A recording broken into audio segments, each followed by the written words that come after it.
Hello भाई लोग, जय हिंद, वंदे मातरम। कैसे हैं आप लोग? आशा करते हैं अच्छे होंगे। और हम लोग सेट नंबर 4 तक कर लिए थे, आज हम लोग करेंगे सेट नंबर 5 पे। ठीक है, तो एनटीपीसी का CBT 2 के लिए सेट प्रैक्टिस है। मैथ का कुल 35 प्रश्न है। ठीक है, और आप इसे करेंगे टोटल 35 प्रश्न, तो आपका पूरा मैथ का रिविजन होगा, है ना। अब समय नहीं है कि आप पूरे मैथ को बेसिक से पढ़ें, तो आप सेट प्रैक्टिस के माध्यम से कर सकते हैं। तो सबसे पहले आप क्या करेंगे, लिंक में डाउनलोड करेंगे PDF, वहाँ से क्वेश्चन देखेंगे और जो क्वेश्चन आपको नहीं आता है ना, या फिर उसका प्रिंट आउट रख लेंगे। उसके बाद यहाँ से हम क्वेश्चन देखते हुए आपका सोल्यूशन देखेंगे। ठीक है, तो ये आपको करना है। हम यहाँ पे मेरे पास कोई इंस्ट्रूमेंट नहीं है जिसके माध्यम से मैं आपको क्वेश्चन दिखा सकूँ। ठीक है, तो मैं क्वेश्चन पढ़ के ही बताऊँगा केवल। तो प्रश्न संख्या टेस्ट नंबर 5 का जो पहला 3 प्रश्न है ना, वो बार चार्ट से रिलेटेड है। तो बार चार्ट से रिलेटेड प्रश्न आप खुद से देखिए, है ना। ये काफ़ी आसान होता है, थोड़ा कैलकुलेटिव होता है। जब तक हम फिगर नहीं बनाएंगे आपको समझा नहीं पाएंगे। तो फिगर हम बना नहीं सकते हैं, क्योंकि फिगर काफ़ी टेढ़ा मेढ़ा है। तो आप इसे खुद से देखिए, हो जाएगा, बहुत अच्छा है। चलिए देखिए, प्रश्न संख्या 4 से, 3 से नहीं 4 से देखेंगे। तो प्रश्न संख्या 4 क्या कहता है? 4 कहता है, दिख रहा होगा सब कुछ क्लियर। चलिए, प्रश्न संख्या 4 कहता है 10 के पावर 9। देखिए कहाँ बना दे, यही बनाते हैं, यहाँ बनाते हैं।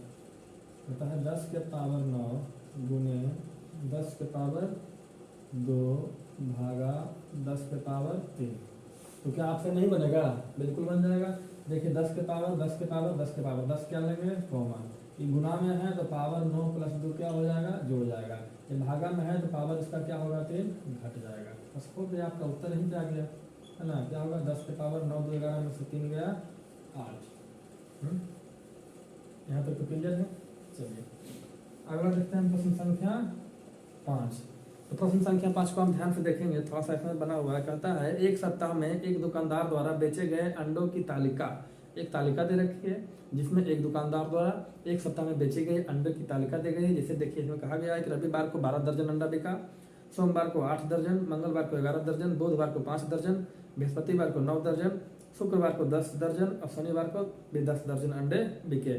कहता है यदि अंडे का मूल्य 2.5 रुपये प्रति दर्जन हो, 2.5 रुपये प्रति दर्जन, है ना जी। मूल्य क्या है, 2.5 रुपये प्रति दर्जन है, तो सोमवार की अपेक्षा शुक्रवार की कमाई कितनी अधिक है? सोमवार की अपेक्षा शुक्रवार को, तो 2 दिन की बात की गई है। तो सोमवार और एक हो गया शुक्रवार। तो सोमवार को कितना दर्जन अंडे बिके? तो तालिका से देखेंगे, सोमवार को 8 दर्जन अंडे बिके और शुक्रवार को 10 दर्जन अंडे बिके। तो सोमवार की तुलना में शुक्रवार को अंडे ज्यादा बिके। तो कितने ज्यादा बिके? तो हो गया हमारा 2 दर्जन अंडा ज्यादा बिका। तो 2 दर्जन का अंडा का ज्यादा कमाई होगा। तो 1 दर्जन का अंडा का कमाई कितना है, 2.5 रुपया। तो 2 दर्जन का तो गुना करेंगे, कितना हो गया, 5 रुपया। तो शुक्रवार की कमाई 5 रुपया ज्यादा है। चलिए प्रश्न संख्या 6 देखते हैं। चलिए देखिए, प्रश्न संख्या 6 कहता है एक कक्षा के 12 छात्रों द्वारा प्राप्त किए गए अंकों का माध्य यानी मीन, इसी को बोलते हैं एवरेज या औसत। माध्यमाधिका, तो माध्यमाधिका कभी कभी बराबर होता है लेकिन प्रायः बराबर नहीं होता है। ठीक है, तो माध्यिका अलग है, माध्य अलग है। माध्य को ही हम लोग बोलते हैं औसत, एवरेज। तो 12 छात्रों का औसत यानी माध्य कितना है, अंकों का माध्य है 67.4, है ना। और यदि अन्य कक्षा के 15 छात्रों द्वारा प्राप्त किए गए अंकों का माध्य 72.3 है, तो दोनों कक्षाओं का संयुक्त माध्य क्या होगा? देखिए भाई साहब, माध्य या औसत बराबर क्या होता है, आंकड़ों का योग बटे आंकड़ों की संख्या। तो अगर इसको हम डिटेल में करें, तो अगर हम डिटेल में करना चाहें तो काफी आसान है। कहता है 12 छात्रों का माध्य कितना है, 67.4। तो कुल कितना अंक हो जाएगा, तो 12 गुने 67.4 हो जाएगा कुल। फिर अगला 15 लड़का है अगला क्लास में, तो 15 लड़कों का माध्य कितना है, 72.3। इन दोनों को गुना कर लीजिए और गुना करने के बाद जो आता है, ठीक है, उसको जोड़ लीजिए। क्या करिए, जोड़ लीजिए। तो जोड़ने के बाद कुछ ना कुछ आएगा। ठीक है, अब जो नया माध्य पूछ रहा है, तो माध्य या औसत बराबर क्या होता है, आंकड़ों का योग बटे आंकड़ों की संख्या। तो कुल जोड़ने के बाद जो आएगा अब बच्चे क्या करेंगे, आंकड़ों की संख्या, तो संख्या कितना हो जाएगा, 12 लड़का पहले 15 लड़का बाद में, तो कितना लड़का हो जाएगा, 27 हो जाएगा ना। इस तरीके से भागा देने के बाद जो आपका रिजल्ट आएगा वही आपका क्या होगा, उत्तर होगा। तो ये तो है भाई साहब आपका डिटेल मेथड है ना, जिसमें आपको गुना करना है फिर भागा करना है। तो जो बेसिक कर से करते हैं करिए, लेकिन एक नया तरीका भी है औसत का। देखिए क्या तरीका है, कहता है एक कक्षा के 12 छात्रों द्वारा प्राप्त अंकों का माध्य कितना है, 67.4। देखिए इसको ऐसे करेंगे, मान लेते हैं 12 छात्र है, इसका माध्य कितना है, 67.4। ठीक से लिख लेते हैं ताकि आपको पढ़ने में परेशानी न हो। और 15 लड़कों का छात्र कितना है, 15 लड़कों का औसत कितना है, 72.13। कोई दिक्कत, तो कहता है संयुक्त माध्य ज्ञात करिए। संयुक्त माध्य का दोनों को मिला करके माध्य बताइए क्या होगा। तो सबसे पहले हम क्या करेंगे कि दोनों का संयुक्त माध्य हम कुछ ना कुछ मान लेंगे। ऐसे तो हम इसको डिटेल में पढ़ाएंगे एवरेज नामक चैप्टर में, लेकिन थोड़ा सा प्रयास से समझाने का आपको। देखिए शॉर्ट में कैसे करेंगे, इसका ट्रिक भी होता होगा लेकिन I don't know that trick. हम बेस मतलब बनाते हैं वो कॉन्सेप्ट से बनाते हैं, ठीक है। तो इसका कुछ ना कुछ दोनों का संयुक्त माध्य हम मान लेते हैं। तो हम क्या मानेंगे, x, y, z 100। तो हम क्या बताएंगे, जो मानना है ना वो कुछ वैसा मानिए जो 67 और 72, देखिए जो भी माध्य होगा 67 से ज़्यादा होगा और 72 से कम होगा। तो 67 के 72 के बीच में मानिए और पूर्ण संख्या होना चाहिए, दशमलव में नहीं लीजिए। तो ले लेते हैं क्या, 70। तो मान लेते हैं इसका माध्य कितना है, 70। भाई साहब हमने ये माना है ना, 70 की जगह आप 71 भी मान सकते हैं, 72 भी मान सकते हैं, 80 भी मान सकते हैं, 100 भी मान सकते हैं, 60 भी मान सकते हैं, ठीक है। लेकिन एक बार मान के देखिए, हम 70 मान के देख रहे हैं, बना रहे हैं। आपको मन करे तो 60 मान के भी बनाइए, आपको समझ में आ जाएगा हम 70 ही क्यों मान रहे हैं, ठीक है। अब देखिए हमने 70 मान लिया कि औसत 70 होगा। अच्छा अगर औसत 70 है, यहाँ औसत कितना है, 67, तो कितना कम है, तो कम है 2.6, है ना जी। 70 से कितना कम है, तो 2.6, ठीक है। अच्छा ये जो है 72.3 70 से कितना ज्यादा है, तो 2.3। अरे साहब बड़ा समस्या है, 2.3 क्या है, ज्यादा है, कोई दिक्कत नहीं। अच्छा यहाँ ध्यान रखिएगा, ध्यान रखने वाली बात है, देखिएगा ये 2.6 ज्यादा है क्या, औसत, औसत मतलब एक का, औसत मतलब एक पर, है ना। तो अगर एक ज्यादा है 2.6 तो 12 में तो कितना, मतलब एक कम है, अरे यार 2.6 कम है एक अंकों पे, तो कुल एक लड़कों का अंक, एक लड़का देखिए 67.4 का मतलब क्या हुआ कि प्रत्येक लड़का का जो मार्क्स है, मानिए 12 लड़का का, 12 में से प्रत्येक लड़का का जो मार्क्स है वो 67.4 है। तो एक लड़का का कितना कम हुआ, तो एक लड़का का जो औसत मार्क्स है 2.6 है ना। तो 12 लड़कों का कुल कितना हो गया, तो 12 से गुना कर देंगे। इसी तरीके से यहाँ देखेंगे कि 15 लड़कों में से प्रत्येक का जो मार्क्स है 72.3 है ना। तो एक लड़का का कितना मार्क्स ज्यादा है औसत से, तो 2.3, तो 2.3 ज्यादा है एक लड़कों का, तो 15 का कितना होगा, 15 से क्या करेंगे हम, गुना करेंगे, ठीक है। अब हम क्या करेंगे, देखिए इसको पूरा गुना करेंगे, तो 12 से 72 और 12 दूनी 24, 2 7 4 11 3 31.2, यहाँ हो गया -31.2, कोई दिक्कत नहीं। अब इसको गुना करेंगे, 15 3 45, 15 दूनी 30 हो जाएगा 34.5, हो जाएगा प्लस 34.5। अब इन दोनों में देखेंगे क्या होगा, तो ये प्लस माइनस घटेगा तो जो रिजल्ट आएगा वो पॉजिटिव आएगा, प्लस में आएगा। तो 5 में से 2 गया 3, यहाँ कितना बचा 31, 4 में से 1 गया 3, तो 3.3 क्या आएगा प्लस में, कोई दिक्कत है, कोई दिक्कत नहीं। तो देखिए जो 3.3 जो क्या होगा, बढ़ जाएगा। तो समझाने का एक प्रयास देखिएगा, वैसे तो आपको हम औसत में ही पूरा क्लियर हो पाएगा, लेकिन एक प्रयास है। तो 3.3 बेसिक करना है, मतलब क्या करके इसमें जोड़ना है, लेकिन हम डायरेक्ट 3.3 उसमें नहीं जोड़ सकते। देखिए होता क्या ना, बेसिकली इस टाइप में ना, अगर औसत 70 होता, अगर ऐसा होता ना, यहाँ जोड़ने घटाने के बाद 0 आता।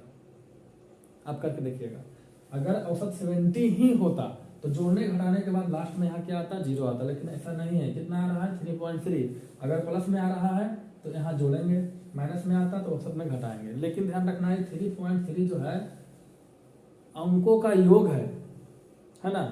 ये देखिए औसत है, तो क्या औसत में से हम किसी अंकों का योग घटा सकते हैं? नहीं, औसत में से औसत घटाएंगे, औसत में से औसत घटाएंगे। अच्छा 3.3 जाता है किस पे? टोटल पे 12, 15, 27 पे, 12, 15, 27 पे। तो एक पे कितना, तो क्या करेंगे 27 से भागा देंगे, कोई दिक्कत? दशमलव यहाँ से हटाएंगे तो नीचे 10 से गुना हो जाएगा, है ना। 11 तिया 33, 9 तिया 27। कोई दिक्कत है यहाँ तक? कोई दिक्कत नहीं। तो बचा क्या? 11/9 रहेंगे 90। अब तो कटेगा नहीं जी, तो 90 से भागा दीजिए। 11 में 0 तो 0, 90 एकम 90, बचा कितना? 20, है ना। 1 0 आएगा, 9 दूनी 18, 180। अभी कटेगा नहीं, बस ऐसा ही आते रहेगा। 0.12, तो 0 पॉइंट क्या आया? 12। तो 0.12 क्या आया? प्लस में, यानी कि 70 में हम क्या करेंगे? 0.12 जोड़ देंगे तो हमारा आ जाएगा 70.12। तो संयुक्त औसत जो हो गया वो 70.12 और 70.12 आ गया हमारा उत्तर। तो ध्यान रखिएगा, अगर आपको ये तरीका नहीं आता है दूसरे वाला, तो आप इस तरीके से भी कर सकते हैं, बशर्ते यहाँ भी थोड़ा सा कैलकुलेशन ज़्यादा होगा। अगर देखिए अगर हो सके तो यही प्रयोग करिए, है ना, ये थोड़ा सा आसान होता है। ठीक है, चलिए देखते हैं प्रश्न संख्या 7। चलिए प्रश्न संख्या 7 देखिए, कहता है वह बड़ी से बड़ी संख्या जिससे 247 और 319 को विभाजित करने के बाद क्रमशः 7 और 4 शेषफल बचे। देखिए प्रश्न जो है ना एलसीएम एचसीएफ का है। मन तो करता है कि इतना डिटेल बताएं ताकि आप सभी को समझ में आ जाए, लेकिन भाई साहब आई एम वेरी वेरी मजबूर, मतलब हम मजबूर है ना कि यहाँ टाइम की कमी है। ठीक है, और टाइम की कमी को देखते हुए ऐसा देखिए, अगर हम डिटेल में जाएंगे तो बहुत सारे प्रश्न को बताना पड़ेगा एक प्रश्नों के लिए, है ना, बेसिक से चलना होता है। बट हम एक ही प्रश्न को यहाँ डील करेंगे तो थोड़ा टाइम का प्रतिबंध है, इसलिए एक प्रयास करते हैं समझाने का। कहता है कि वह बड़ी से बड़ी संख्या ज्ञात करिए जिससे 247 को भागा देना। कहता है कोई संख्या है, क्या है? कोई संख्या है जिससे 247 में भागा दिए और 319 में भागा दिए। ठीक है, तो मान लीजिए वो संख्या है x से इसमें भागा दिए, इसमें भागा दिए। तो ऐसा करने के बाद ना यहाँ जो शेषफल बचा वो 7 बचा, और यहाँ जो बचा क्या बचा? 4 बचा, है ना। तो समझिएगा,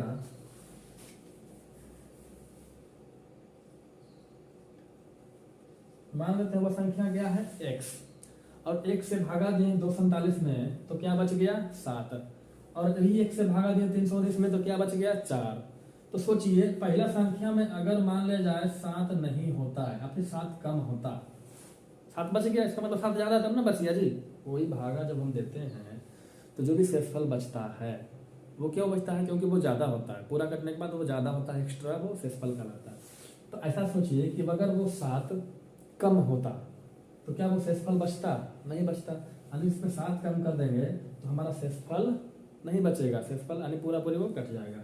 इसी तरीके से इसमें अगर 4 कम कर देंगे तो क्या होगा? शेषफल बचेगा नहीं बचेगा, यानी जो संख्या है वो पूरा पूरी कट जाएगा। अब देखिए इसको घटाने के बाद क्या बचेगा? 240, यहाँ बचेगा 315। और एक ऐसा संख्या ढूंढिए, यानी x यही ना जी, यहाँ बटा x होगा और बटे x होगा, कोई दिक्कत नहीं। अब एक ऐसा संख्या ढूंढिए जिससे भागा दें तो 240 भी कट जाए और 315 भी कट जाए। तो ये काम कौन करता है? तो ये जो काम करता है हमारा, ये काम करता है हमारा HCF। क्या करता है? HCF। तो आप इसका HCF निकालेंगे, है ना। क्या करेंगे? HCF अब हम इसका निकालेंगे। अब देखिए भाई साहब HCF के कई तरीके हैं, HCF के कई तरीके हैं। तो अब HCF के कई तरीके हैं, तो सबसे पहला है भाग विधि। तो भाग विधि सबको जानते हैं, आप इसे कर सकते हैं। दूसरा है गुणनखंड विधि।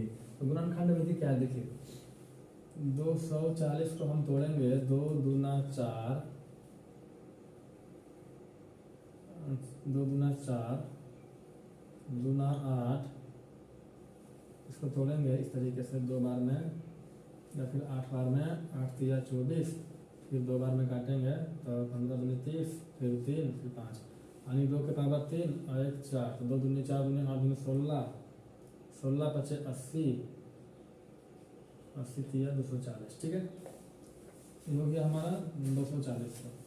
अब 315 को तोड़ेंगे, देखिए 315 को तोड़ेंगे 3 बार में, 3 एकम 3, 0 3 पचे 15, 3 बार में, 3 तिया 9, 3 पचे 15, 5 बार में 7, यानी 3 गुने 5 गुने 7। अब देखिए यही होता है 3 तिया 9 पचे 3 तिया 9 7 42, 42 पचे 315 होता होगा, और 3 तिया 9 7 63, हम टेबल में गलती करते हैं, ठीक है। अब देखिए जो HCF निकालना तो दोनों में कॉमन देखना, देखिए इसमें कितना 3 है, 1 3 है, इसमें भी 1 3 है, 1 3 कॉमन ले लिए, यहाँ 3 है और 3 नहीं है, इसमें 2 है 4 को, इसमें 2 1 भी नहीं है, इसमें 5 है, इसमें 5 है, तो 3 गुने 5 7 यहाँ है, उधर नहीं है, 3 पचे 15 हो गया, क्या हमारा आ गया LCM हो गया, ठीक है। एक तरीका तो आपके साथ ये रहा। चलिए दूसरा तरीका देखिए क्या है, हमें चाहिए क्या 240 और 315 का HCF, है ना, महत्तम समवर्तक। तो अभी तक आपने 2 नियम देखा, पहला भाग विधि हम नहीं बताए हैं, दूसरा गुणनखंड विधि बता दिए हैं, एक और विधि बता रहे हैं, ठीक है। तो एक और विधि क्या करेंगे ना, हम क्या करेंगे, दोनों के बीच में डिफरेंस ले लेंगे, दोनों के बीच में क्या डिफरेंस ले लेंगे, या फिर इसको मिटाते हैं सर जी, यहाँ पर निकालते हैं, ठीक है, जगह कम है। तो दोनों के बीच में जो डिफरेंस कितना का आप हमें ये बताइए। तो दोनों के बीच में हम डिफरेंस लेंगे तो बचेगा आपका 40 60 और 15 75, डिफरेंस कितना है 75। तो मोस्ट ऑफ केस में ये 75 ही क्या होता है हमारा, तो 75 ही हमारा होता है, क्या होता है HCF। लेकिन देखिए 75 से क्या 240 घटेगा, 75 दूना 150, 75 तिया 225, 75 चौके 300, कटा कहाँ पार हो गया, है ना। तो 75 से नहीं कट रहा है, ना एक कटेगा ना एक कटेगा, कोई नहीं कटेगा, तो इसका मतलब HCF नहीं है। HCF का मतलब ये दोनों को काटना है। तो 75 को हम क्या करेंगे, इस तरीके से लिखेंगे, इसको हम 75 को हम तोड़ेंगे, तो 3 गुने 25, ठीक है, 4 से नहीं कटेगा, 5 से, 5 गुने 75, चलिए 5 गुने 15, सॉरी 5 गुने 15। देखिए अब HCF में होता है ना, वो बड़ी से बड़ी संख्या होती है और दोनों को काटना भी चाहिए, हमारा HCF होता है। तो देखिए सबसे पहले बड़ी संख्या 75 से तो काटा नहीं कोई भी, 25 से काटेंगे तो क्या 25 से कट जाएगा, तो 25 दाएंगे 250, ये नहीं कटेगा। जब एक ही नहीं कटा तो दूसरे पे चेक करने की जरूरत ही नहीं है, तो हमारा 25 जो है वो नहीं होगा। अब आया 15 से चेक करेंगे, क्या 15 से सब कट जाएगा, तो 15 से देखिए ये भी कट जाएगा और ये भी कट जाएगा, है ना। अगर 15 से नहीं काटता तो 5 से चेक करते हैं, पहले 3 से चेक नहीं करेंगे, बड़ी संख्या से आएंगे, 25 15 5 3, ठीक है। तो हमारा संख्या जो है वो 15 से कट गया, तो जो HCF हो गया हमारा वो क्या आ गया 15। हो सकता है आपके लिए एक नया तरीका हो, तो इसे ध्यान में रखिएगा। चलिए प्रश्न संख्या 8 करते हैं। चलिए प्रश्न संख्या है आपके साथ 8 नंबर 8 नंबर प्रश्न कहता है 12,000 रुपया का एक वर्ष के लिए, तो मूलधन हो गया 12,000 रुपया, एक वर्ष के लिए 1 वर्ष के लिए 10% चक्रवृद्धि ब्याज की दर से, चक्रवृद्धि ब्याज क्या होगा, जबकि ब्याज छमाही संयोजित होता है। देखिए सर जी छमाही संयोजित हो रहा है, आप क्या क्या दे रखा है देख लीजिए डिटेल में।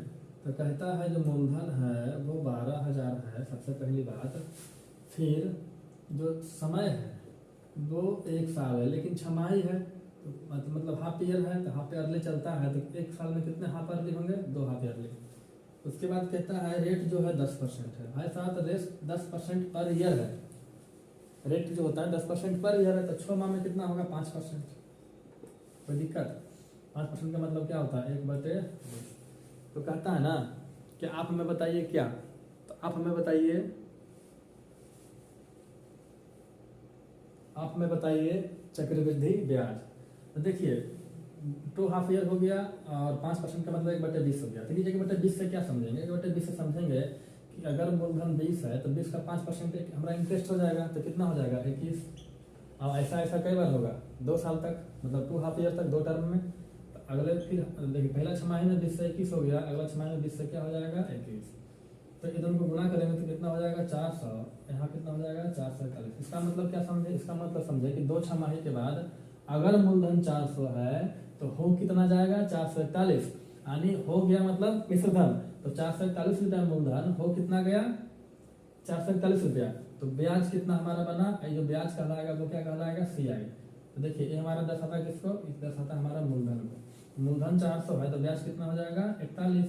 ये हमारा दस होता है किसको, अमाउंट को यानी मिश्रधन को। अब देखिए जिसको हम 400 बता रहे हैं, है ना, तो 400 बता रहे हैं, क्या वो 400 है रियल में? हमारा मूलधन 400 है नहीं, मूलधन हमारा है कितना, 12,000। ठीक है, तो 400 12,000 कितना गुना करने पे आएगा, हाँ 30 गुना करने पे आएगा। ठीक है, जब 30 हम यहाँ से गुना करेंगे तो हमारा CI भी तो 30 से गुना करना होगा, तो हो जाएगा 0 1 3 3 4 3 12 1223 रुपये। अगर पूछ देगा क्या मिश्रधन, तो मिश्रधन में हमें क्या करना होगा, 30 से गुना करना होगा। तो जो हमारा आएगा, जो भी पूछे, मूलधन दे रखा है, CI पूछा तो 1223 रुपया, ऑप्शन नंबर बी। दिक्कत है, और भी तरीके होते हैं इसके, ऐसा नहीं सोचिए कि और तरीका नहीं होता। देखिए तरीका और हम डिस्कस कर लेते हैं। देखिए 5% है ना, तो 5% हर साल लगना है पहली बात, तो 5% पहला साल में लगना है, मतलब पहला हाफ ईयर में भी 5% दूसरा साल में लगना है। तो दोनों मिला करके, दोनों रेट को मिला करके हम एक रेट बनाएंगे। क्या करेंगे, एक रेट बनाएंगे और 1 रेट बनाएंगे, 1 इंडिया 1 राशन कार्ड, वो अलग है। तो दोनों मिला करके हम एक रेट बनाएंगे, तो उसके लिए उसका नाम देते हैं समतुल्य दर। समतुल्य दर अंग्रेजी में बोलेंगे इक्विवेलेंट रेट। और इक्विवेलेंट रेट निकालने के लिए क्या करते हैं ना, अगर इसको x मानेंगे, इसको y मानेंगे, तो वो होता है x + y यानी 5 + 5 प्लस x गुने y यानी 5 गुने 5 बटे 100। 5 5 कितना हो गया 10, और 5 5 25, 25 चौके 100, 1/4 काटेंगे तो कितना हो जाएगा 2.5, 10.25 क्या हो गया % हो गया। तो अब जो हमारा चक्रवृद्धि ब्याज होगा वो कितना होगा, 12,000 का 10.025% है, परसेंट रहेंगे क्या हो जाएगा बटे 100। अरे 12,000 का 10.25% होगा, परसेंट हटाएंगे तो क्या हो जाएगा बटे 100। कोई दिक्कत नहीं। यहाँ से दशमलव हटाएंगे तो गुना में भी क्या हो जाएगा 100, कोई दिक्कत नहीं। 1 2 3 1 2 3 और कटेगा, गुना कर दीजिए, कितना हो गया 12 गुने 1025 बटे 10। सिंपल है, गुना करिए, या फिर काट सकते हैं आप, इसको काटिए, 5 से काटिए, 5 दूनी 10, 5 से काटिए, 5 दूनी 10, 0 5 5 25, 2 से काटिए, 2 6 12, तो क्या बचा हमारा 6 गुने 205, गुना करेंगे 2 6 1200, 6 5 23 रुपया, 1223 रुपया। तो आप किसी भी तरीके से कर लें, आपका उत्तर वही होगा, जो आना है वही आएगा। ठीक है, प्रश्न संख्या 9 को देखते हैं। अब लाभ हानि का प्रश्न आ गया है, कहता है एक 720 रुपये क्रय मूल्य की वस्तु पर, एक वस्तु को खरीदा गया 720 रुपये में, कहता है कि उस पर 10% की छूट देने के बाद 25% का लाभ कमाने के लिए वस्तु का अंकित मूल्य क्या होगा। देखिए भाई साहब, प्रश्न काफ़ी टेढ़ा है, बट जिसको आता है उसके लिए काफ़ी आसान है। ठीक है, तो इसमें भी हम ट्रिक का यूज नहीं करते हैं। तो हम करते क्या है जनरली, वो देखिएगा, हम क्या करते हैं, क्रय मूल्य कितना दे रखा है 720 रुपया, कोई दिक्कत नहीं। कहता है कि 10% छूट देना है, तो 10% का मतलब क्या हो गया 1/10, और 25% लाभ कमाना है, तो 25% का मतलब क्या हो गया 1/4। ऐसा तो होता है, हम अपने मन से थोड़ी बता रहे हैं, है ना। देखिए 3 तरह का मूल्य होता है, एक होता है क्रय मूल्य, एक होता है विक्रय मूल्य, एक होता है अंकित मूल्य। अब देखिए होता क्या है, तीनों थोड़ा समझिएगा। किसी वस्तु को सपोज हमने खरीदा 100 रुपया में, और उस पर लिख दिया कितना 150 रुपया, अंकित कर दिया 150 रुपया मार्क प्राइस, और उसको हमने कुछ डिस्काउंट दिया, क्योंकि अगर मूल्य पर बेचेंगे तो ग्राहक ज़्यादा अट्रैक्टिव नहीं होगा, तो उसको क्या करना होगा, कुछ ना कुछ डिस्काउंट देंगे, बम्पर सेल देंगे, है ना। बम्पर सेल कब देते हैं, दीपावली में, होली में भी मिलता है। तो हमने मान ले जाए इसको 100 रुपये में खरीदा, उस पर अंकित किया 150 रुपया, और उसको बेच रहे हैं 110 रुपये में, तो आदमी को क्या लग रहा है कि 150 लिख करके 110 में बेच रहा है, तो 40 रुपये का डिस्काउंट है ना, तो कंपनी घाटे में है। लेकिन हम भी क्या है भाई साहब, 100 में लिखे थे, 100 में खरीदे थे और 110 में बेच रहे हैं, तो कहीं ना कहीं प्रॉफिट हमको भी है ना। बस यही 3 मूल्य होता है बेसिक रूप से लाभ और हानि में। कहता है कि 10% छूट देना है, तो 10% छूट देना है। छूट किस पे दीजिएगा, तो अभी आपने देखा 150 लिख के 110 में बेचा था, तो छूट किस पे मिला, अंकित मूल्य पे। यानी अंकित मूल्य रहेगा तभी छूट होगा। अगर अंकित मूल्य 10 है तो 10 का 10% कितना होगा, 1 रुपया, तो 1 रुपया छूट मिलेगा। यानी इसमें अगर हम अंकित मूल्य 10 रुपया किए हैं तो 1 का छूट देंगे तो बेचेंगे कितना में, 9 रुपया में। फिर कहता है 25% का लाभ कमाइए, तो 25% का लाभ कमाएंगे तो लाभ किस पे होता है, तो लाभ होता है क्रय मूल्य पे, लाभ होता है क्रय मूल्य पे। तो मान लेते हैं क्रय मूल्य कितना है, 4 है। अगर क्रय मूल्य 4 है तो 4 का 25% होगा 1 क्या होगा, प्रॉफिट। तो 4 रुपये में खरीदे हैं, 1 का प्रॉफिट लेंगे, बेचेंगे कितना में, 5 रुपया में, कोई दिक्कत नहीं। अब यहाँ से देखिएगा कि यहाँ विक्रय मूल्य 9 रुपया है, यहाँ विक्रय मूल्य 5 रुपया है, ऐसे कैसे हो गया, वस्तु तो एक ही हमारे पास है, यानी दोनों का विक्रय मूल्य सेम करना होगा। ये 5 है तो यहाँ 5 से आप गुना कर दीजिए, और ये 9 है तो यहाँ 9 से गुना कर दीजिए। अब जब यहाँ 5 से गुना किए हैं, यहाँ भी 5 से गुना कीजिए, यहाँ 9 से गुना किए हैं तो यहाँ भी 9 से गुना कीजिए। इस तरीके से हमारा क्रय मूल्य हो गया 36 रुपया, विक्रय मूल्य हो गया 45 रुपया, और मार्क प्राइस हो गया 50 रुपया, कोई दिक्कत नहीं। अब देखिए जिसको हम 36 रुपया क्रय मूल्य बता रहे हैं वो रियल में है कितना, 720 रुपया। कितना, 720 रुपया। इसका कितना गुना है, तो 36 का 20 गुना। तो 36 का 20 गुना है तो विक्रय मूल्य क्या होगा, 20 गुना होगा, यानी 45 गुना 90, 900 रुपया। अंकित मूल्य पूछा गया है तो अंकित मूल्य 20 गुना होगा, तो कितना हो जाएगा, 1000 रुपया। तो हमसे कभी कभी ज़्यादा, अधिकतर केस में अंकित मूल्य ही पूछा जाता है, तो वो क्या होगा, 1000 रुपया होगा। लेकिन अगर विक्रय मूल्य पूछ दे तो क्या दिक्कत है भाई साहब, यहाँ नहीं गुना करते, हम यहाँ गुना करेंगे, है ना। तो इस तरीके से आपका प्रश्न संख्या 9 कंप्लीट होता है। चलिए देखिए प्रश्न संख्या 10। भाई साहब एक चीज़ ध्यान रखिएगा, ये जो हम करा रहे हैं ना, वैसे तो इसमें लिखा हुआ है NTPC 2 के लिए, स्टेज 2 के लिए, है ना, ऐसे प्रैक्टिस है, लेकिन कोई ज़रूरी नहीं है कि प्रश्न NTPC CBT 2 में ही आएगा, क्योंकि क्वेश्चन मैथ का सब सेम होता है, या ग्रुप डी का हो या NTPC का हो, ठीक है, लगभग पैटर्न सेम होता है, डेटा चेंज होता है अंदर से। तो ग्रुप डी वाले भी हल्के में ना लें, अगर आपको समझ में आती है तो जरूर देखें, है ना। ऐसा नहीं है कि इसमें लिखा हुआ है कि जो प्रश्न NTPC में आ गया वो ग्रुप डी में नहीं आएगा। आप पढ़िए, दोनों में फ़ायदा करेगा। और रियलिटी यही है कि जो लड़का दोनों सेट का प्रैक्टिस का सोल्यूशन कर लेंगे ना, उन्हीं का रिजल्ट होगा, बाकियों का तो होना नहीं है ना, इसलिए मन में नहीं बैठाएंगे। और दूसरी बड़ी बात है कि जो रेलवे ने 2,80,000 अभी रिजल्ट दिया है, तो 20 लाख जो देना था अभी, तो 20 गुना रिजल्ट दिया नहीं, तो 20 गुना रिजल्ट करेगी। आप लोगों का आंदोलन सफल रहा, बधाई है आप लोग को। और ग्रुप डी में जो CBT 2 लाया गया था उसे भी रद्द किया गया है, ठीक है।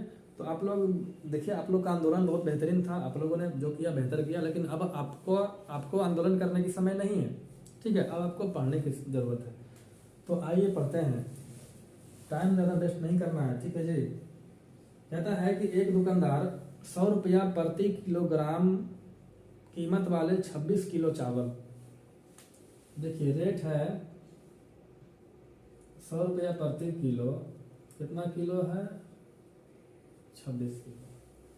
और कहता है 180 रुपया किलो वाले 30 किलो चावल को खरीदा और मिला दिया, तो 26 किलो के अंदर कितना हो गया, 2600 रुपया कीमत, इसमें कीमत हो गया, इसमें कितना हो गया, 5400 रुपया कीमत हो गया।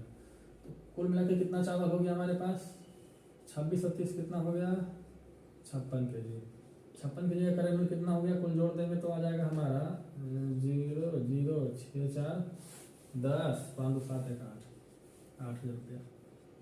तो 56 किलो चावल का कीमत हो गया 8,000 रुपया। अब कहता है वह इसे बेच देता है कितना में, 150 रुपया प्रति किलो के हिसाब से। तो भाई साहब अब आप इसको बेचेंगे ऐसा 150 रुपये किलो, अच्छा 150 रुपया किलो बेचेंगे, कितना चावल है, 56 किलो।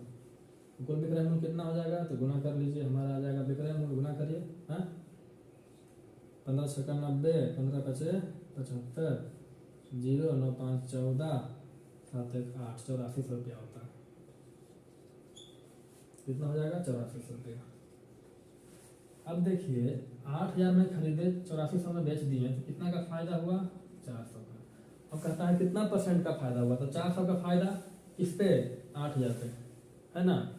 4,400 बटे 8,000, तो 100 पे कितना। देखिए ऐसे भी आप फॉर्मूला जानते हैं, % प्रॉफिट बराबर प्रॉफिट गुने 100 बटे क्रय मूल्य, यही ना होता है जी। तो वही चीज़ तो है, प्रॉफिट बटे 8,000 क्रय मूल्य गुने 100, सेम चीज़ है।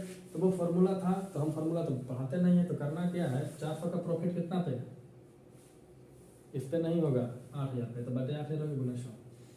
1 2 3 4, 1 2 3, 4 नहीं काटना था हमको, 3 ही काटना था।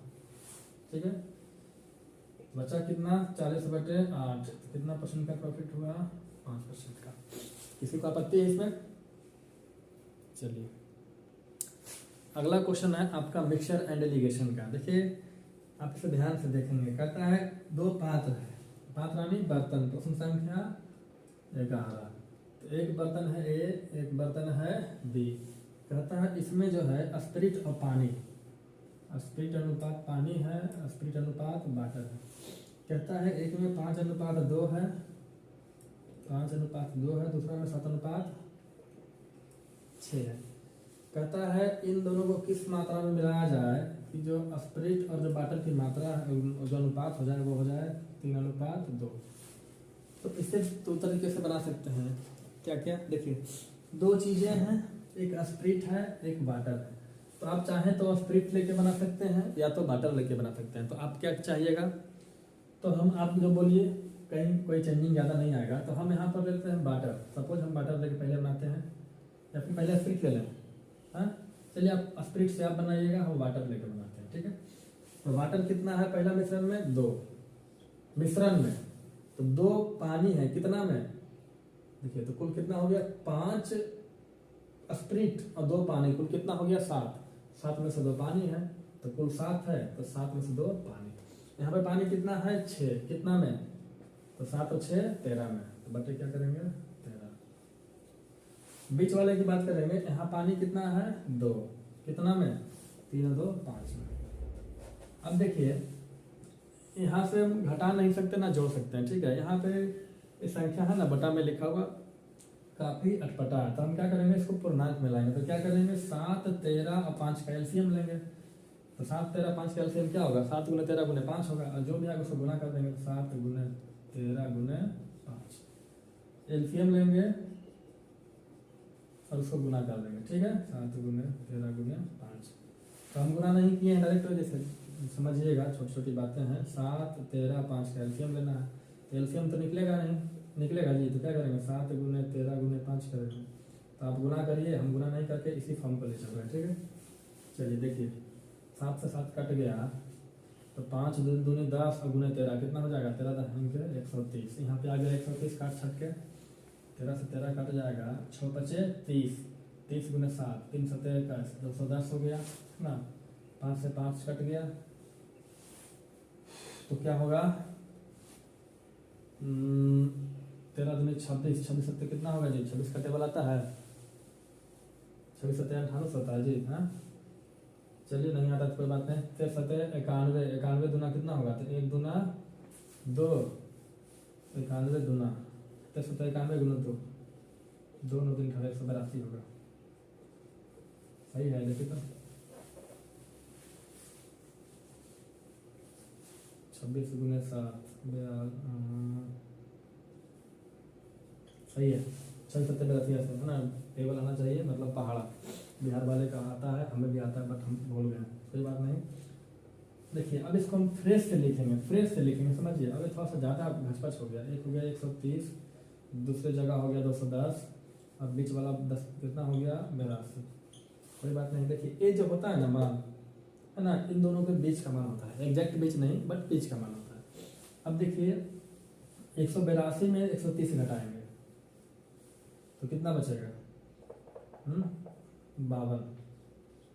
देखिए 2 में से 0 गया 2, 18 में से 13 गया 5, और 210 में से 182 घटाएंगे तो कितना बचेगा?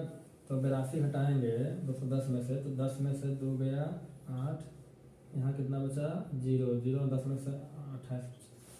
कोई दिक्कत? अब इसको काटिए, तो 7 चौके 28, 7 से नहीं 4 से, तो 4 7 28 और 4 × 13 चौके 52, 7:13। यानी जो दोनों मिश्रण है उसको किस अनुपात में मिलाएंगे? 7:13 में मिलाएंगे। मतलब ए वाले से 7 लेंगे तो बी वाले से 13 लेंगे, मतलब इस अनुपात में लेंगे। तो आपका होमवर्क क्या रह गया? अगर आप सीरियस स्टूडेंट्स हैं तो हमने क्या लेकर बनाया? वाटर। आप हमें बताइएगा, स्पिरिट लेकर के बताइएगा। स्पिरिट यहाँ पे लेना है, बीच में भी स्पिरिट की मात्रा लेना है, और जैसे एलसीएम लिया था वैसे ही एलसीएम में करके गुना करके घटा करके आपको अनुपात में लेते आना है। तो हम देखते हैं कितने लोग मेहनती हैं या फिर कितने लोग स्किप करके जाने वाले हैं। हम अपना कर्तव्य करते जा रहे हैं, आप अपना कर्तव्य करिए, करना है तो, अन्यथा रहने दीजिए। अगला प्रश्न संख्या जो 13 है वो टाइम एंड डिस्टेंस से है, समय और दूरी से। देखिए कहता है एक 200 मीटर लंबी रेलगाड़ी 40 किलोमीटर प्रति घंटा की रफ्तार से चल रही है और विपरीत दिशा से आते हुए एक रेलगाड़ी जिसकी लंबाई 150 मीटर है वो 50 किलोमीटर प्रति घंटा की चाल से गतिशील है। कहता है वह उसे मिलने पर कितने सेकंड में पार कर जाएगी, कितने सेकंड में पार कर जाएगी। देखिए भाई साहब, कोई प्रश्न हल्का या कोई प्रश्न कठिन, कोई प्रश्न इजी या डिफिकल्ट नहीं होता। जो प्रश्न आप जानते हैं वो आपके लिए आसान होगा, जो नहीं जानते हैं वो डिफिकल्ट होगा। ठीक है, बस यही एक फॉर्मूला है। तो आप जानिए, कोई आसान और कोई कठिन नहीं होता है। देखिए दो रेलगाड़ी है, दोनों रेलगाड़ी एक दूसरे की ओर आ रही है। ठीक है, एक रेलगाड़ी इधर से आ रही है, दूसरी रेलगाड़ी इधर से आ रही है, कोई दिक्कत नहीं। एक की लंबाई 200 मीटर है, एक की लंबाई 150 मीटर है। तो मान लेते हैं इसकी लंबाई 200 मीटर है, इसकी लंबाई 150 मीटर है, कोई दिक्कत नहीं। एक का चाल 40 किलोमीटर है, एक का चाल 50 किलोमीटर है। ये 40 किलोमीटर पर घंटा है, ये 50 किलोमीटर पर घंटे की चाल से। देखिए दोनों कहता है पार करने में। तो देखिए सबसे पहले देखेंगे पार करने में कितना समय लगेगा। तो समय कुछ भी हो, तो समय का फार्मूला होता है, समय बराबर क्या होता है, दूरी बटे 4। बस यही फार्मूला होता है समय का, ऐसे ही तो निकलेगा। तो दोनों गाड़ी एक दूसरे को पार करेगी तो क्या डिस्टेंस रह जाएगा, मतलब क्या दूरी तय करेगी। ध्यान रखिएगा, एक रेलगाड़ी इधर से आ रही है। देखिए हमारे पास दो मार्कर हैं, दोनों दो अलग अलग रेलगाड़ियां हैं, इधर से आ रही है, अभी यहाँ पहुंची है। तो इस कंडीशन में क्या एक दूसरे को पार कर चुकी है, नहीं। ऐसे बढ़ेगी तो क्या पार कर चुकी है, नहीं। पार कर चुकी है, नहीं। पार कर चुकी है जी, नहीं पार कर चुकी अभी तक। देखिएगा अभी भी रेलगाड़ी इधर है तो भी पार नहीं कर पाएगी। अगर रेलगाड़ी यहाँ हो जाता है इस तरीके से तो क्या होगा, दोनों एक दूसरे को पार कर जाएंगे, है ना। तो इस कंडीशन में कितना दूरी तय करेगा, तो एक खुद का और एक इसका खुद का, यानी जो टोटल दूरी तय किया जाएगा वो दोनों ट्रेन की लंबाई के योग के बराबर होगा। यानी 200, यानी ए पार करेगा इसको, ए पार करेगा इसको, तो कुल दूरी कितना होगा, 200 प्लस 150, 350 मीटर में है। अब स्पीड की बात करेंगे तो देखिए दोनों एक दूसरे की ओर आ रहा है, यानी स्पीड बढ़ जाएगा। क्यों, अरे ये भी इधर आ रहा है, ये इधर आ रहा था, स्पीड बढ़ ही ना जाएगा। तो यहाँ अपेक्षिक चाल होता है, रिलेटिव स्पीड बोलते हैं अंग्रेजी में। तो स्पीड हमारा क्या हो जाएगा, जुट जाएगा, 40, 50, 90 किलोमीटर पर घंटा हो जाएगा। तो ध्यान रखिएगा, बोल रहा है सेकंड में, सेकंड में बोल रहा है। तो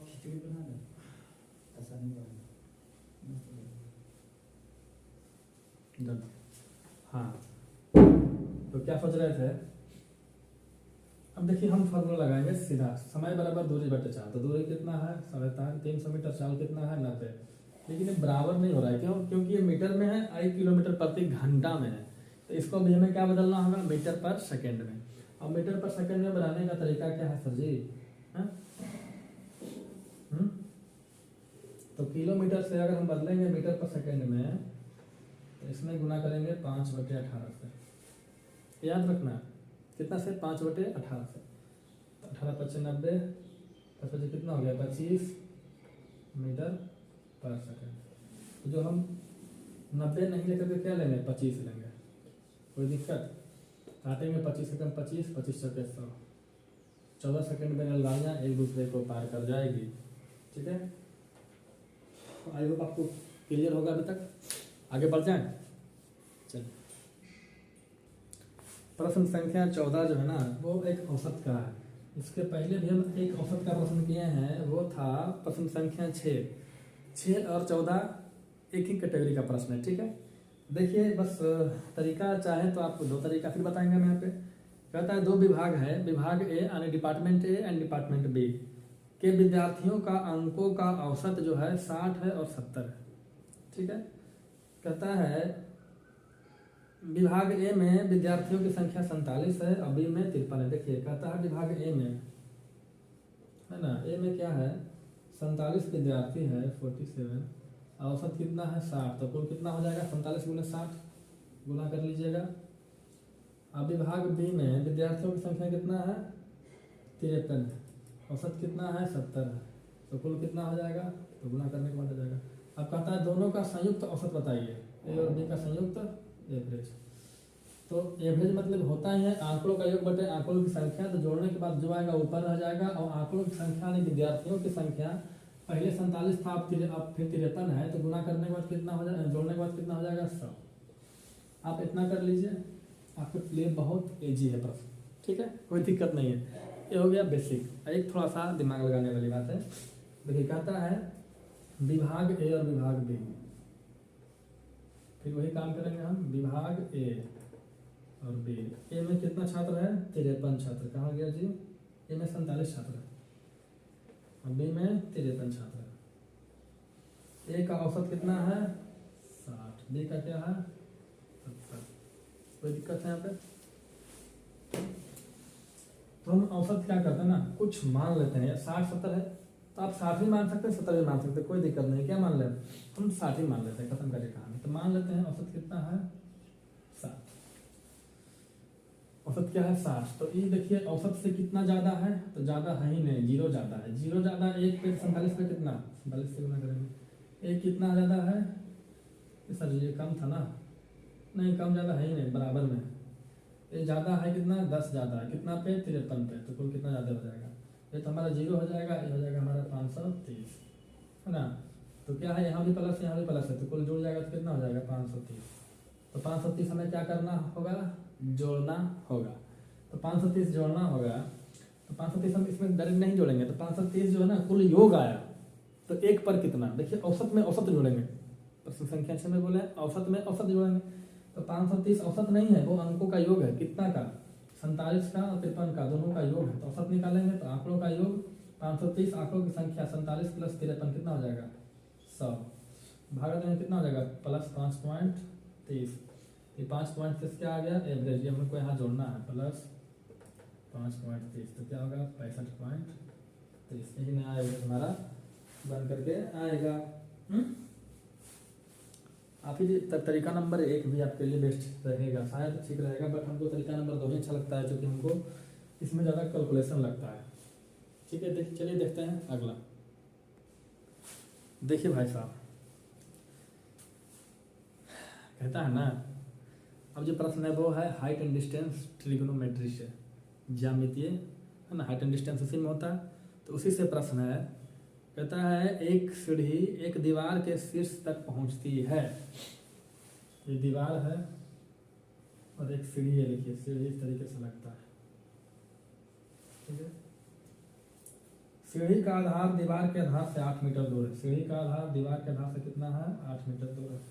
कहता है सीढ़ी से जमीन का कोण 60 डिग्री है, 60 डिग्री, ठीक है, कोई दिक्कत नहीं, कोई दिक्कत नहीं। अब देखिए सबसे पहला ना ये 8 मीटर को हटा ही दीजिए, हम 8 मीटर का चर्चा बाद में करेंगे, ठीक है, तत्काल समझिए 8 मीटर है ही नहीं। तो देखिए अगर 60 है तो आप ऐसे भी ले सकते हैं ना, हमको चाहिए क्या, हमको चाहिए क्या, पहले यहाँ पे एक तरीका देख लेते हैं। कहाँ गया जी प्रश्न संख्या, सीढ़ी की लंबाई पूछ रहा है, सीढ़ी की लंबाई हमें ये चाहिए। कभी कभी दीवार की ऊंचाई पूछ देगा, इसमें क्या बड़ी बात है, कुछ भी पूछ सकता है ना। तो देखिए ये चाहिए और नीचे वाला दे रखा है, तो इस देखिए थीटा के सामने क्या हो गया लंब, ये हमारा क्या हो गया आधार, ये हमारा क्या हो गया कर्ण, है ना। अब बताइए किस फार्मूला में आधार और कर्ण दोनों होता है, तो आधार और कर्ण जो होता है वो होता है कॉस थीटा में, sine theta p/h, cos theta b/h, B for ball. तो यहाँ कॉस थीटा लगाएंगे, कॉस 60 लगाएंगे और आपका मामला सॉल्व हो जाएगा। लेकिन एक तरीका और हम बता रहे हैं, ये तो हमारा लंब है ही, इसमें कोई दो मत नहीं है, ये हमारा कर्ण है, ये हमारा आधार है, ठीक है। तो देखिए 60 है ना, तो 60 का क्या होता है रेशियो, 60 का रेशियो होता है 1, यहाँ हो जाएगा 2, हमारा क्या हो जाएगा जी √3।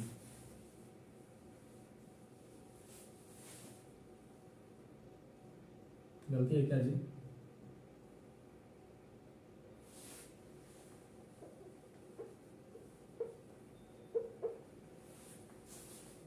गलती है। 60 का रेशियो क्या होता है जी, 60 का रेशियो याद कर लीजिए, देखिए देखिए दो तरीका क्या है, अगर अरे भाई साहब हम सोचते हैं शॉर्टकट में बताएं कुछ। देखिए दो फार्मूला लगेगा, एक 30 रहेगा, एक 60 रहेगा, और एक रहेगा कितना 45। जब 45 रहेगा ना तो लंब भी एक होगा, आधार भी एक होगा, जो कर्ण होगा 1 का स्क्वायर 1 प्लस 1 का स्क्वायर 1 क्या हो जाएगा √2। तो ये रेशियो होगा तीनों भुजाओं का जब 45 डिग्री कोण रहेगा। तो जब 30 रहेगा क्या रहेगा 30, तो ये 1 होगा, ये 2 होगा, और ये हमारा कितना होगा √3 होगा। ध्यान रखिएगा 30 वाले में क्या होगा 1 2 √3 है, 1 √3 और 2। कोई दिक्कत है? कोई दिक्कत नहीं। अब देखिए ये कोण 90 होगा सब में, ठीक है। 60 वाले में क्या रेशियो होता है? 60 वाले में रेशियो रहता है, सबसे पहले ये तो हमारा जो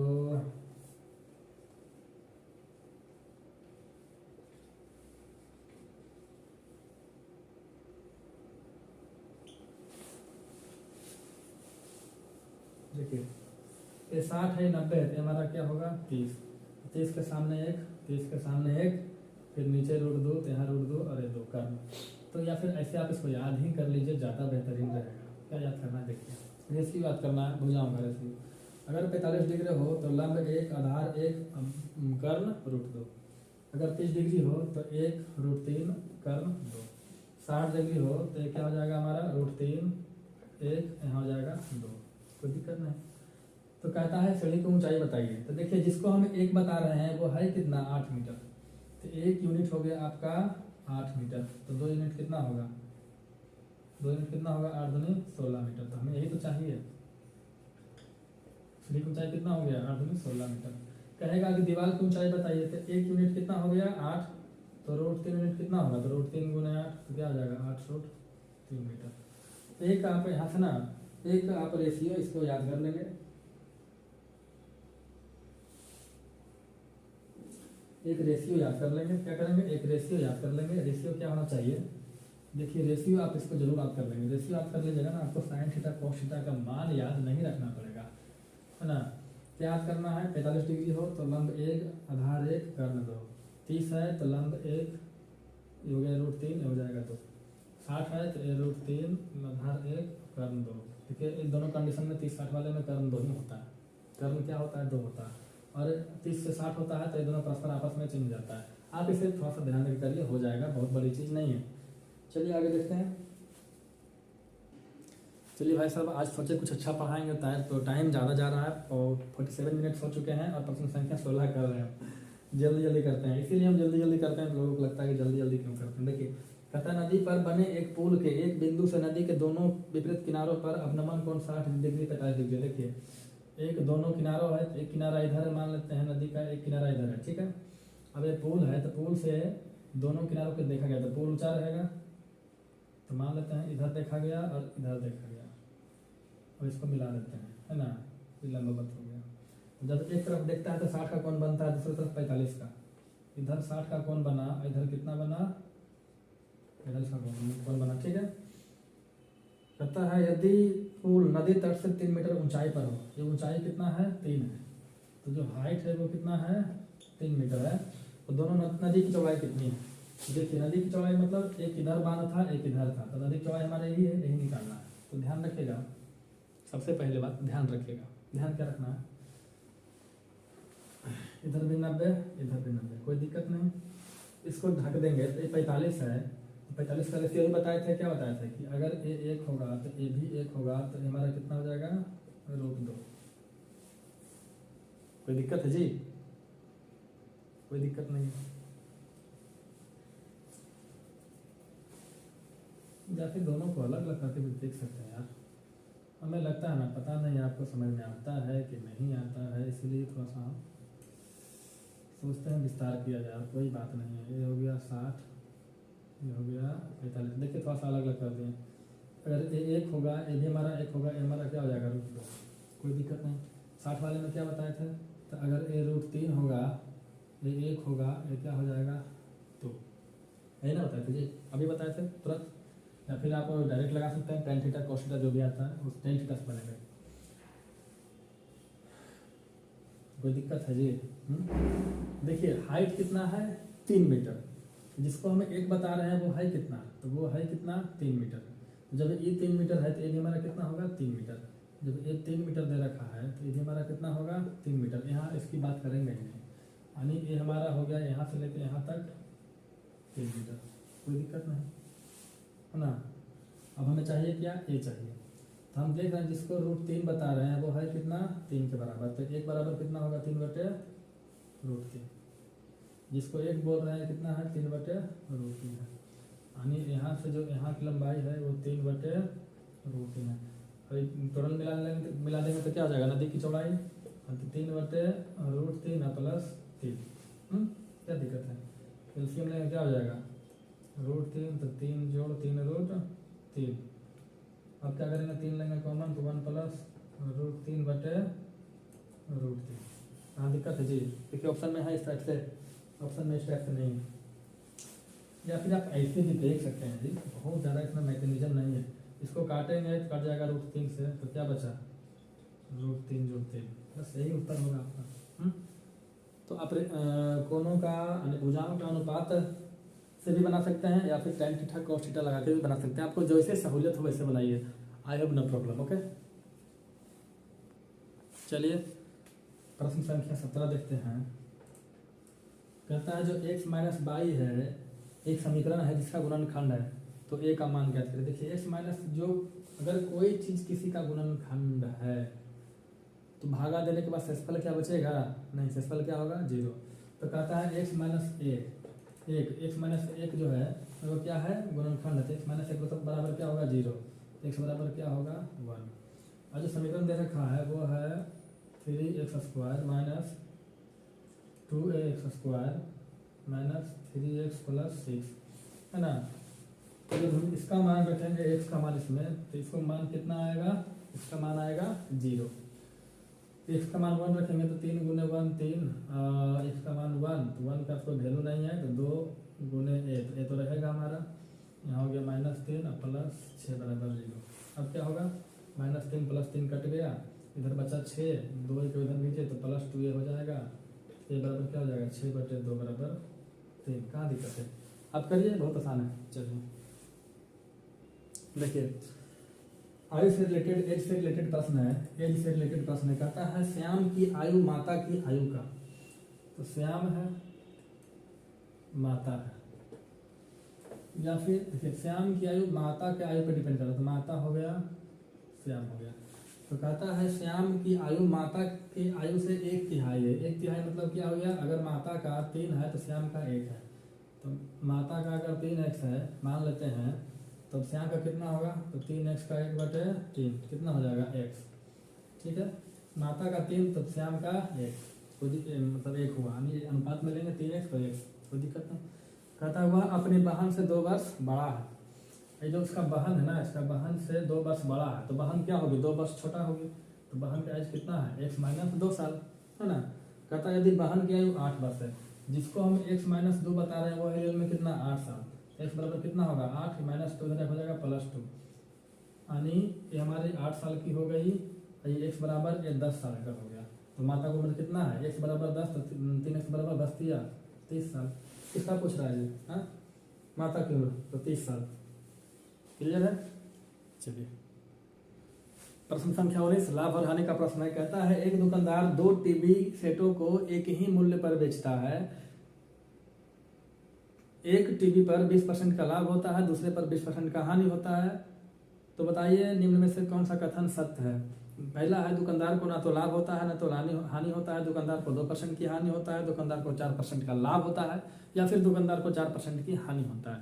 तो जो इसका उत्तर होगा दुकानदार को 4% की हानि होगा। देखिए अगर एक ही वस्तु को लाभ पे भी बेचे हानि पे भी बेचे है ना, तो मान अगर यहाँ देखिए 20% लाभ है तो इसको मान लेते हैं x, और देखिए सेम लाभ और सेम हानि हो, ठीक है, और फिर क्या है 20% का हानि हो, ठीक है। तो इस कंडीशन में जो होता है ना, देखिए 20% लाभ हो रहा है 20% हानि हो रहा है, कभी कभी 10% लाभ होगा 10% हानि होगा, कभी कभी 50% लाभ होगा 50% हानि होगा। तो इस कंडीशन में जो है ना कुल मिला करके दुकानदार को क्या होता है, हानि होता है। और जो हानि होता है कभी लाभ नहीं होगा, और जो हानि होगा वो कितना होगा, कितना हानि परसेंट कितना होगा। तो हम क्या करेंगे ना, हानि परसेंट जो दे रखा है लाभ परसेंट, इसे इसको मान लेते हैं एक्स, तो ये भी क्या हो जाएगा एक्स, तो एक्स गुने एक्स करेंगे, एक्स गुने एक्स बटे 100। ठीक है, तो एक बार एक्स का मान कितना है 20% लाभ, दूसरे बार 20% हानि बटे 100, काट देंगे तो क्या हो जाएगा 4%, 4% क्या हो गया हानि, तो हानि परसेंट कितना हो गया 4। ये तो हो गया आपका ट्रिकली, है ना। लेकिन आप इसको कॉन्सेप्ट से समझिए, थोड़ा सा कॉन्सेप्ट है, 2 मिनट का समय लेंगे आपका।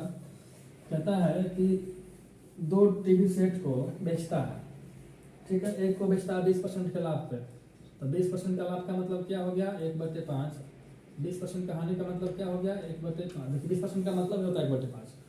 तो 2 तरह का मूल्य यहाँ लेंगे, क्रय मूल्य और विक्रय मूल्य। देखिए अगर लाभ होगा तो क्रय मूल्य कितना होगा 5, तो 5 का 20% 1 रुपया लाभ होगा, बेचेंगे कितना में 6 में। और जब हानि होगा तो क्रय मूल्य मान लेते हैं 5, तो 5 का 20% 1 रुपया क्या होगा हानि, तो कितना बेचेंगे 4 में। अब प्रश्न के पहले लाइन में क्लियर कर दिया गया है कि दोनों टीवी का विक्रय मूल्य सेम है, यहाँ विक्रय मूल्य 6 है, यहाँ विक्रय मूल्य 4 है। जबकि प्रश्न में बोला गया है कि विक्रय मूल्य क्या है बराबर है, तो बराबर करेंगे, इसमें 2 से गुना करेंगे, इसमें 3 से गुना करेंगे, 6 दूनी 12 चलती है 12, विक्रय मूल्य हो गया बराबर। जब यहाँ 2 से गुना किए तो यहाँ भी 2 से गुना करेंगे, यहाँ 3 से गुना किए तो यहाँ भी 3 से गुना करेंगे। कुल क्रय मूल्य कितना हो गया, तो पहला टीवी का क्रय मूल्य 10 रुपया, दूसरे का 15 रुपया, 15 10 कितना हो गया 25 रुपया। तो यहाँ विक्रय मूल्य 12, यहाँ विक्रय मूल्य 12, तो कुल विक्रय मूल्य कितना हो गया 24। अब सोचिए 25 में खरीद के 24 में बचिएगा तो क्या होगा हानि होगा, कितना का हानि होगा 1 रुपया का हानि होगा। 1 रुपया का हानि किस पे हो रहा है 25 पे, तो 100 पे कितना काटे में कितना परसेंट की हानि 4% का क्या हो रहा है हानि, माइनस का मतलब यहाँ हानि दिखाया जा रहा है। ठीक है, तो ये हो गया बाय कॉन्सेप्ट, और पहले बताया था बाय ट्रिक। इस वीडियो का आखिरी प्रश्न है प्रश्न संख्या 20। टोटल 35 प्रश्न होते हैं। हम चाहते थे इसे 1 घंटा के अंदर निपटा सकते थे, लेकिन हमने एक बात को ध्यान में रखा कि आपको भी समझ में आने चाहिए, केवल मेरे समझ में आने से कुछ नहीं होता है, क्योंकि पढ़ना आपको है, इसलिए टाइम तो लगेगा भाई साहब, आपको टाइम देना होगा। मेरे पास प्रोजेक्टर नहीं है कि स्क्रॉल डाउन करते गए फटाफट होते गया, हमको क्वेश्चन भी पढ़ना पड़ता है। ठीक है, तो आप अपने जरूरत के हिसाब से देख लीजिए। प्रश्न संख्या 20 कहता है कि एक खेत के 2/5 भाग को, एक आदमी है ए, कौन आदमी है ए, देखिएगा एक आदमी है ए, कहता है खेत के 2/5 भाग को 6 दिन में जोत देता है, जोत सकता है। कितना भाग को 2/5 भाग को कितना दिन में 6 दिन में। देखिए 2/5 का मतलब होता क्या है, 2/5 का मतलब होता है कि कुल खेत अगर 5 है, कुल खेत कितना है 5 है, तो 5 में से 2 को जोत देगा, तो 2 खेत को जोतने में कितना समय लिया 6 दिन। 2/5 का मतलब हो गया क्या 5 में से 2, तो 5 में से 2 खेत जोतने में 6 दिन लिया, 2 खेत जोतने में 6 दिन लिया, तो 1 खेत को जोतने में कितना लेगा 3 दिन। तो 5 खेत को जोतने में कितना लगा, तो 5 गुने 3 कितना दिन लगा 15 दिन। यहाँ से समझ में आया ये जो है पूरा खेत को जोतने में 15 दिन लेगा। कोई दिक्कत है, कोई दिक्कत नहीं। चलिए आगे देखते हैं।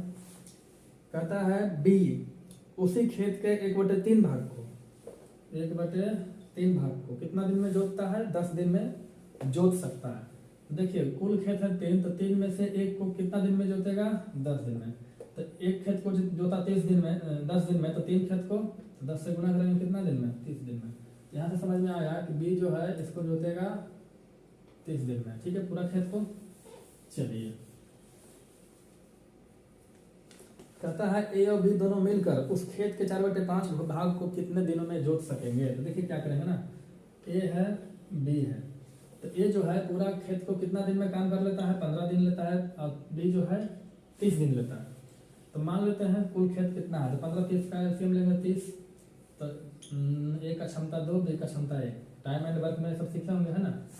इसका क्या मतलब हुआ, इसका मतलब हुआ कि ए का क्षमता 2 है, तो बी का क्षमता क्या है 1, मतलब ई बी से दोगुना काम करता है। ठीक है, कहता है कि दोनों मिल के अब जोतेगा उसको शुरू से, है ना, और खेत कितना रहेगा पहले का 4/5। अच्छा ये देखिए 30 था, तो 30 को जोतना है, नहीं किसको जोतना है 4/5 को, तो 30 का 4/5 कितना होगा 5 6 30 6 कितना हो गया 24, तो 24 को ही जोतना है दोनों मिल करके, दोनों मिल के जोतेगा, तो ये 2 जोतेगा, 1 2 1 कितना हो गया 3, तो 1 दिन में 3 24 करना है तो कितना हो जाएगा 8 दिन में कंप्लीट हो जाएगा। तो देखिए 1 घंटे हो चुके हैं। कहाँ गया जी? हाँ, तो 1 घंटे हो चुके हैं और हम ज़्यादा वीडियो लंबा नहीं करना चाहेंगे। इसी का 15% जो है हम दूसरे पार्ट में लेकर के आएंगे। हाँ, हमारे क्लास में आने के बाद अगर कहीं डाउट होता है तो पूछिए। मेरा कहना है ना कि आपको समझ आनी चाहिए, समय जो भी लगे, है ना, आपको समझ आनी चाहिए। आपको समझ में नहीं आता है, आप हमें बताइए, हम इसकी जिम्मेदारी लेंगे और आपको समझाएंगे। तो ये जो सेट है एनटीपीसी के लिए है ही, ग्रुप डी वालों के लिए भी है ना। ऐसा मत सोचिए कि केवल एनटीपीसी वालों के लिए, ठीक है। तो आज आप लोग इसे देख लेंगे। प्रश्न संख्या 20 तक हो गया है, कल 21 से लेकर के 35 तक होगा। फिर मिलते हैं नेक्स्ट क्लास में, तब तक के लिए जय हिंद, जय भारत।